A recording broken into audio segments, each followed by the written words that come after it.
pengukuhan diri sebagai konsailun. Kalau kami kelas yang 4, waktu di bom saya katakan saya salah satu pohon. Saya cuma nggak tahu satu ini siapa. Masih ingat nanti Yabes Regi? Ya, karena kalian yang banyak membahas di rumah. Saya katakan saya cuma tunggu satu lagi konsailun itu. Siapa ya? Loh, kok dia menetapkan konsailun? Saya baca hampir semua pakar teologi tidak berani menentukannya. Tapi dia berani gamblang itu. Berarti dia memaksakan tafsirannya bahwa dialah orangnya. Kan itu bahaya. Selain itu ada lagi Pak.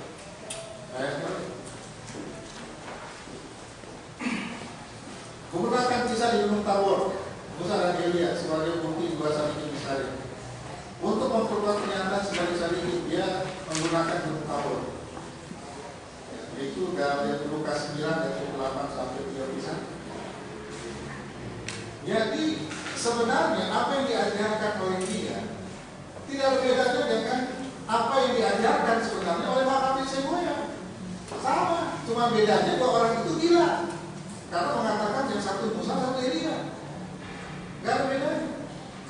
Karena ini tidak terlibat langsung di dalamnya karena dua orang ini dirawat di rumah tempat perawatan rumah sakit.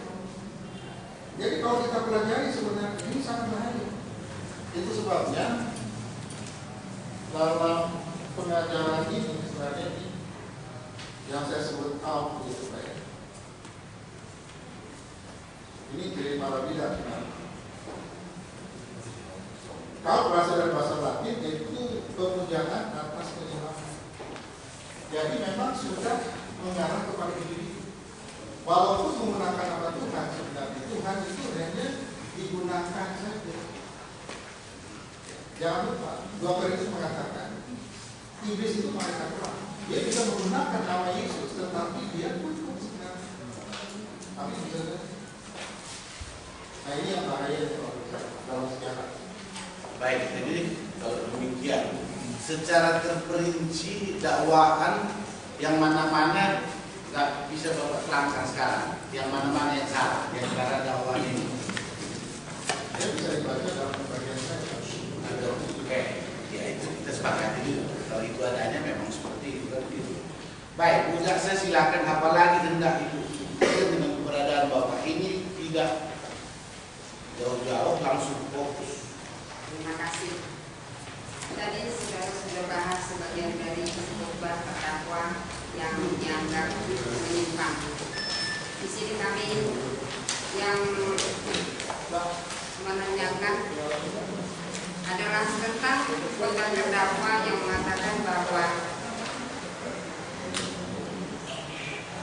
Pastor Adil sebagai raja yang diurapi dalam dakwaan pertama. Kemudian dikatakan lagi di situ bahwa Adil pergi mati karena adanya banyak hukum yang masih terkait dengan dia dan juga dengan kita semua yang harus diterobos. Semua tidak akan dibaca. Itulah intinya dalam bagian pertama. Tolong dijelaskan. Pastor Adil yang sudah meninggal tanggal 6 Januari dikatakan terdakwa adalah sebagai raja yang diurapi. Kemudian dia mengatakan mengapa Adil pergi mati karena banyak hukum yang masih terkait dengan dia, dengan kita semua harus diterobos. Oh, itu kan kesimpulan dari apa yang disampaikan oleh terdakwa. Tapi sebenarnya kalau kita baca dan ini kan dalam bagian penafsiran 1 Korintus 15 tentang kebangkitan dan kita sebagai pemula. Dia mengalami ini supaya ada generasi kedepannya yang bisa mengalami perubahan hukum pribadi itu tanpa harus dikubur seperti itu. Dia bilang bisa mengerti ini dari korbannya apa yang dikatakannya. Kalau menurut saya sangat belajar dari alternatif.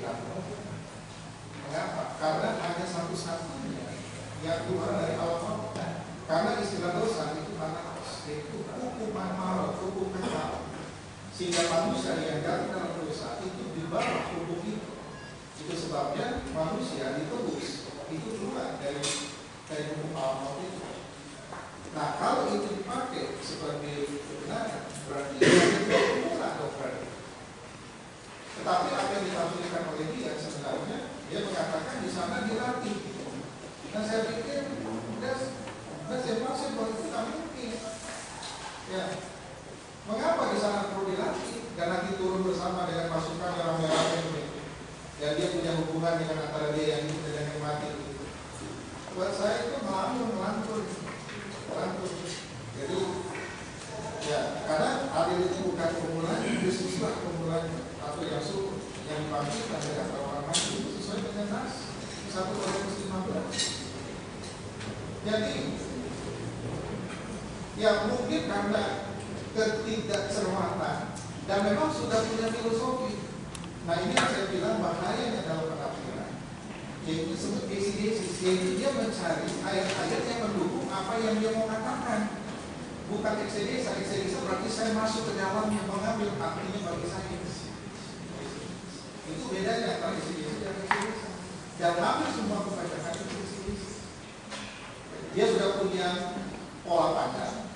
Dia mencari bukti-bukti untuk mendukung apa yang dia akan katakan. Itu sebabnya dia mengajarkan.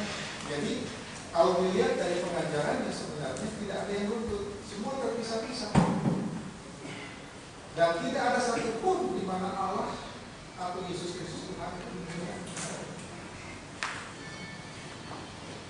Bapak boleh panggil pakar untuk menyelidiki yang baru.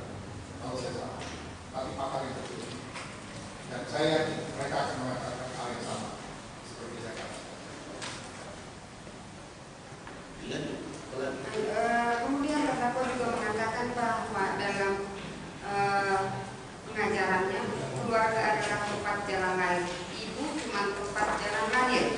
Dikaitkan dengan keterangan para saksi yang sudah memberikan keterangan di persidangan, dari sebagian saksi mengatakan bahwa terdakwa telah memerintahkan mereka untuk meninggalkan orang tuanya, bahkan memutuskan hubungan dengan keluarga, dengan orang tua. Itu. Saya pikir itu timpang dari apa yang diajarkan. Jadi ya, itu timpang dari apa yang diajarkan. Nah, cuma di sini yang saya lihat adalah pasti ada sesuatu di dalamnya. Mengapa saya katakan demikian? Karena ketika sebuah pernyataan dimunculkan, maka ada sesuatu di dalamnya. Ini yang disebut inside out dalam psikologi. Berarti ada gunung es di bawahnya. Nah, mengapa sampai dia mengatakan demikian?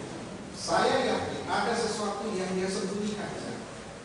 Ada sesuatu yang dia sembunyikan. Karena tidak mungkin seorang membuat pernyataan kalau dia tidak ada sesuatu di balik. Itu sebabnya dalam pastoral biasanya kalau orang berulang-ulang misalnya jatuh dalam kata yang sama, itu perlu dikritik. Itu sama seperti Pak Hakim yang kalau misalnya orang tadi berulang-ulang, jadi Bapak tahu orang ini benar atau tidak benar. Jadi pasti ada sesuatu salah. Karena tidak mungkin dicetuskan begitu saja kalau tidak ada masalah yang krusial. Karena tidak mungkin seorang wanita berani mengatakan demikian. Sedangkan Musa saja itu sampai dipeluk oleh ibunya dalam usia yang 3 bulan. Dia melepaskannya, tapi dia memberikan kakaknya untuk ngintip. Ya, kemana larinya nih kerajaan ini dan diterima oleh siapa? Kan begitu. Jadi artinya hubungan ini, relasi ini tidak terputus. Tapi ini kok di cutting off gitu. Pasti ada yang nggak benar. Pasti ada yang nggak benar. Dan saya yakin pasti tidak benar. Lanjut yang lain. Kemudian terdakwa mengatakan bahwa terdakwa sering ngobrol dengan Tuhan, dan kalau ngobrol rasanya ini mau kemana aja. Seringkali ada kalanya juga Tuhan tanya, kalau saya buat begini menurut kamu gimana? Yesus nanya sama saya, bagaimana ini? Tadi juga mengatakan hubungan antara ngobrol dengan sharing. Ya, itu cuma 2 kata yang berbeda. Satu bahasa Inggris yang mungkin diambilkan di dalam. Karena kan orang sering pakai bahasa Inggris supaya dibilang lebih hebat dari orang lain. Bahasa Indonesia-nya nggak putus ya kan. Sehingga saya pikir kenapa kita nggak pakai bahasa kita gitu. Dari mana kita bisa terhormati? Karena saya juga di terjemahan Pak. Pelayanan saya terjemahan 32 tahun sampai hari ini.